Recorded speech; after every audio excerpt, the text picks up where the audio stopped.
Yo, what's up, you guys? Teddy Striker here, and Francis Ngannou knocked out Ngannou Ferreira in the first round. He is back, and Francis Ngannou proved that he is still the best heavyweight in MMA. He left the UFC on top, knocking out the greatest heavyweight of all time in Stipe Miocic, then beating the best striker in the heavyweight division in the UFC currently, Ciryl Gane, and then he goes out there and he basically beats Tyson Fury, loses to Anthony Joshua, and then he comes back and he starches the top heavyweight at PFL. And I feel like, yeah, he's the best heavyweight because when you look at the other guys like John Jones has only beaten Ciryl Gane, a guy that Francis already beat, and Ciryl had 6 weeks to prepare for that fight.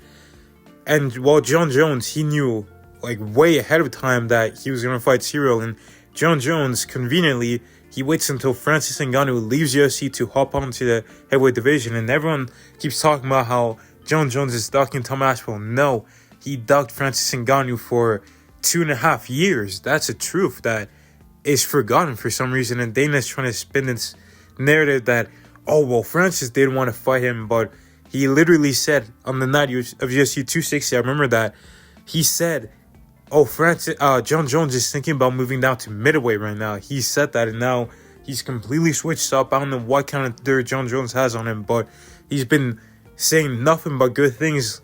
Like, John Jones has a gun pointed to the back of his head. And then when you look at a guy like Tom Aspinall, I mean, yeah, he did knock out Sergey Pavlovich, but I'm pretty sure Francis Ngannou would have knocked him out, or he would have taken him down and then knocked him out on the ground, or maybe even submitted him. But yeah, and then you look at Curtis Blades, I mean, a guy that's been stopped twice by Francis Ngannou, and he's been knocked out so many times that he's getting dropped by jabs now. And I think Francis Ngannou would beat Tom Aspinall as well. He was getting clipped on the way in by several of his opponents, and I think Francis will be able to time him and defend the grappling as well from Tom Aspinall. But right now, I think that Francis Ngannou should look to get a fight with Deontay Wilder in 2025. I don't think he's done in boxing. He did lose to Anthony Joshua. That was pretty bad, but he still gave Tyson Fury a run for his money. And I think that Francis Ngannou should look to fight a guy like, Deontay Wilder. I think he could potentially beat Deontay Wilder. Of course, that's a dangerous fight because Francis could get knocked out bad.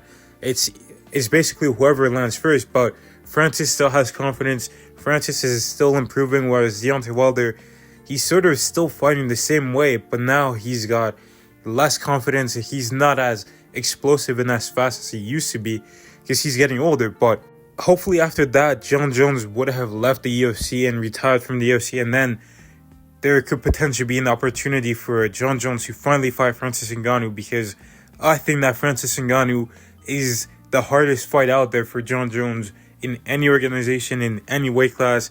This guy has the potential to beat John Jones, and I would actually back Francis Ngannou to win, and I know I should have picked him in this fight, but I'm just glad Francis won.